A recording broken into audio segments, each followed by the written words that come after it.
On May 1st, I started a eBay versus TCG Player bulk test for Pokemon cards. Put 5,000 Pokemon cards on eBay.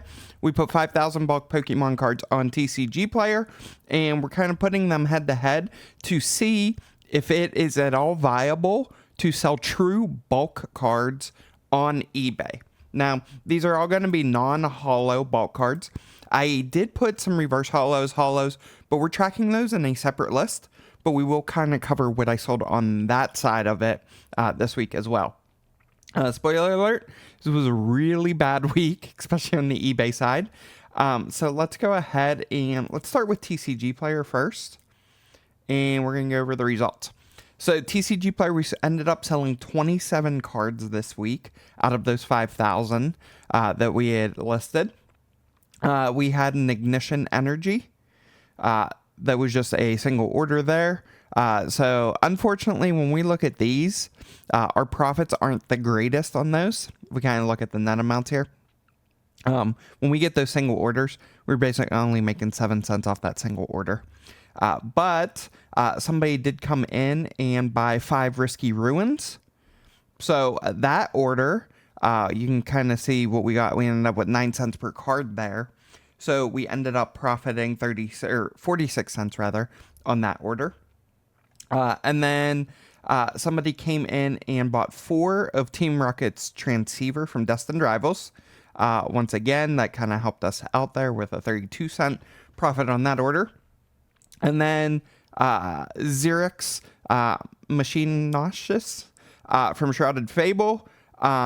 So that one, they came in, they bought 3 of those. Which was kind of nice because we had these priced at 16 cents and we profited, we basically netted 10 cents on each of those cards. So that was super nice with that order. And then we got a really big order for 2 Wynonas from Roaring Skies, as well as 9 Bosses orders from Shining Fates. So they actually bought out all of my Bosses orders from Shining Fates, which was interesting. This is a non-holo bulk card that's currently 25 cents. That's what I sold them for on TCG Player. And so each of those we got 17 cents profit on, and then 21 cents net each on the Wynonas from Roaring Sky. So we ended up netting almost $2 off of that order. So that was super nice on that one. And then we had one final order came in towards the end of the week. A Cascoon, a Cynthia's Gabite. Both of those are non-holos from Ascended Heroes. And somebody also picked up, we had a deck exclusive Raichu. So this is the Paldean Fates Raichu that is the non-holo variant that is oftentimes found in the Build and Battle kits, the pre-release kits. And so that sold for 86 cents.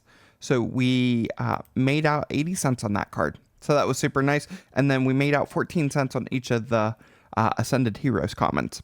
So those were the TCG Player sales we made this week. Now let's hop on over and talk about eBay. Unfortunately, we only sold 7 cards this week. And you're going to see one of them is in the negative, and we're going to talk about that. So first off, we sold a Dunsparce from Roaring Skies. 99 cents. And I should mention that towards the end of last week and for the majority of this week, I had most of my cards at 99 cents with $1 shipping to see how those would move.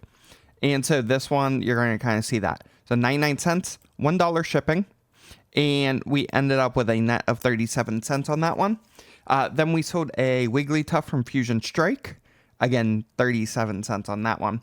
Then we had actually the person that bought the Wigglytuff came back and they had ordered the Execute from Forbidden Light for 99 cents with $1 shipping. However, they picked the wrong shipping address. And so they requested a cancellation. I went ahead and canceled it, and I used the auto relist function.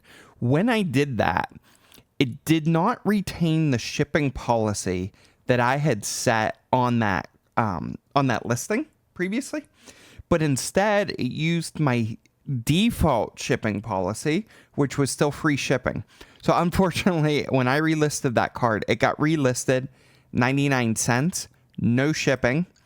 And that buyer then went back in and rebought it before I saw that. And unfortunately, I had already shipped out their other cards.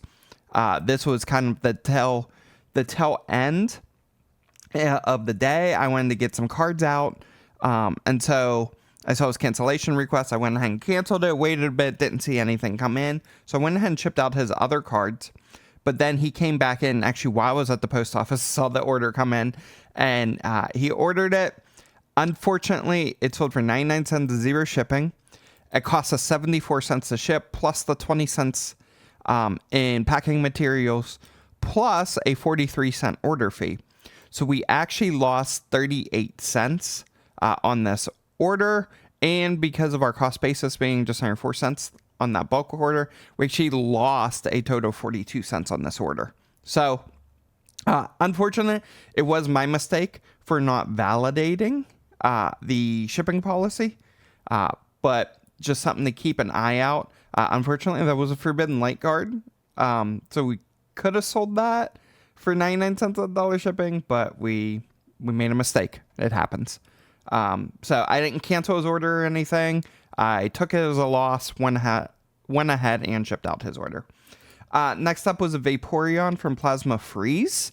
And so this card, which was nice, it was in our bulk, and we sold it for $2.25 plus $1 shipping. So we actually netted $1.59 on this card, which was nice on the sell side. Bidoof from Brilliant Stars, 99 cents, $1 shipping. So we netted 50 cents on that one. And then we had a Charmander from base set, lightly played. It was on the borderline of being lightly played and moderately played. I did scans of it, listed lightly played, and 99 cents is what it ended up selling at, $1 shipping. And so we netted 49 cents off of that one. It was there was a lot of whitening on the back of the card, all around the edges. It was a played card, but no damage, no creases, anything like that. But because of that, I was comfortable with letting that thing go for 99 cents plus $1 shipping. And then I wasn't seeing any orders. So a couple days went by. I didn't see any eBay orders at all. I decided, you know what? It's the end of the week.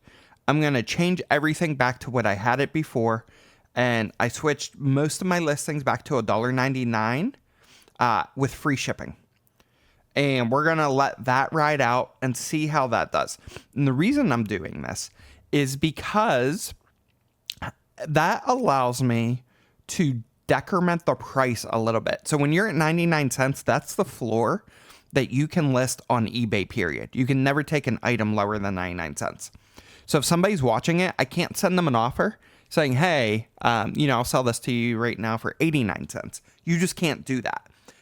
There is a 99 cent floor system-wide on eBay. So kind of get around that, I went back to including the shipping cost within the price of the card. And that's going to allow us to kind of lower prices a little bit more, and still be kind of viewable to those buyers, and also allow us to do those offers. So we did sell after we made that change, we did sell a Dunsparce from Journey Together for $1.89. You can kind of see free shipping. So we netted 29 cents on that card. That was a marketing fee. Now, our campaign, we dropped to, I think it was 5%, is kind of the number that we're rolling with. And let's take a look, before we talk about the overall numbers, let's take a look at some of the other cards I sold this week. So these are going to be like reverse hollows, illustration rares, other cards that I just kind of threw in there to kind of get eBay sales, because I am paying that monthly subscription fee. This is outside of the head-to-head test, but I am capturing metrics on how well reverse hollows are selling. And what you're going to see is a bunch of Pokemon Go... What you're going to see is a bunch of Pokemon Go cards in here. So we did Sylveon Reverse Hollow, 99 cents, $1 shipping. Bidoof Reverse. This was not the Ditto, the pillable Ditto. This is just the regular Bidoof. 99 cents, $1 shipping. Blastoise Reverse, $1.99. and $1 shipping. So that Blastoise reverse, we actually netted $1.36 on, which was super nice. Then we had a Meowth reverse from Steam Siege, 99 cents a dollar. We had a Lurkana card sale. So Elsa, 99 cents and $1 shipping. So we actually netted 49 cents off of a Lurkana card. Lurkanas have been very slow movers for me. So this was nice to see that sale. Rionculus from Fates Collide. We sold that as well. That was a reverse holo. And what you're going to kind of see here, the common theme you're going to see, is because we did 99 cents, $1 shipping, we're netting about 50 cents a card. So each of these reverse holos we're selling, for the most part, we're netting around 50 cents a card, which is super nice. Meowth EX, this is the double rare from Perfect Order. We sold for $4.49 plus $1 shipping after all the fees. And this was, at this time, we had bumped up the marketing fee, so it's a little bit higher here. But we netted $3.12 on that one. Venusaur reverse holo sold for $1.99 with $1 shipping. And there was a marketing fee on this one as well, but we still made out $1.14 on that card. So that was nice. Then this was when I made that switch to doing the free shipping. But what I did is any card that was $1.99, I didn't increase the price. I left them at like $1.99, $1.89 in that range, and just threw in free shipping because I have tons of these reverse holos, and I'm okay with just kind of letting them go. And so somebody came in and they bought both a Blastoise and a Venusaur reverse holo. Each of those was $1.89. And so on that order, across those two cards, we actually netted 202. So 101 per card, which is super nice for just a reverse rare out of Pokemon Go. Then we also sold a Probopass IR from Perfect Order. $1.99 free shipping. We netted 50 cents off of that one. And then we sold a Gengar. And this is another interesting one. Guy came in, bought a Gengar. Then a couple hours later, he came in and bought another Gengar. So two separate orders, but we'll be able to merge those on shipping. I did validate, same shipping address, same buyer, same everything. So we'll be able to merge those. That was $1.79 per order. So we actually netted 79 cents on each of those cards because we're able to merge that shipping. So those were kind of those supplemental cards that we sold this week. Now let's talk about the overall numbers. Let's go ahead and remove our filters here.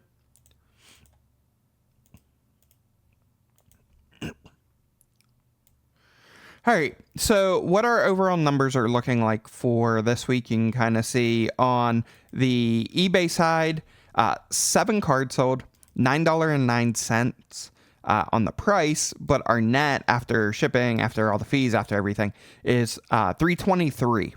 So that was kind of all that we made across those 7 orders, $3.23.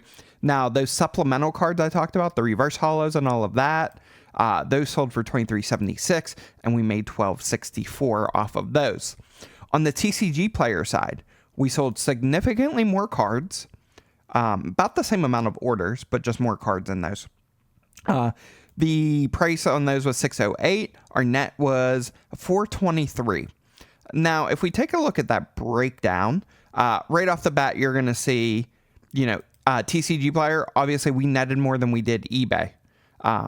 So that is something learning. However, the other thing to take note of is the average profit per card, or the average net per card. On TCG Player, it's only 16 cents. On eBay, it is 46 cents. So this is just something to keep in mind. While the eBay sales are a lot less than the TCG Player sales, especially from like a percentage standpoint, it's probably still worthwhile that if you're just looking to maximize profit and you're okay on sitting on inventory, eBay probably is still a viable solution for bulk. Just understand you're not going to move volume. You're definitely not going to move volume like you would on TCG Player. For me, I'm looking to kind of move volume. I'm okay getting lower rewards, or lower earnings rather, lower profit. and getting some funds over time that I use. And I'll talk about this at the end of this test. I'm going to do a summary video and I'm going to talk about my move forward plan, but I'm also going to talk about why I sell TCG cards, which is different than probably any other Pokemon business content creator you will see online. I do things for a very different reason. And so we're going to talk about those in that summary video.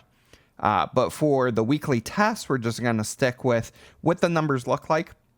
So if we scroll down and look at the breakdown, we spent $406 on all 10,000 cards.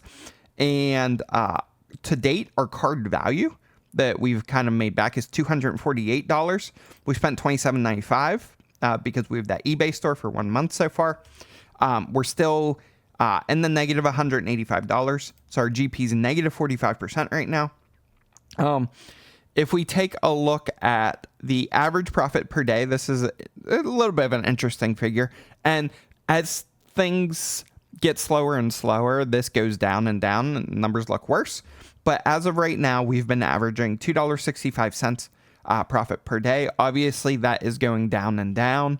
You can see that this week, we only actually did like $7 in profit. So this is a little bit skewed there from prior weeks.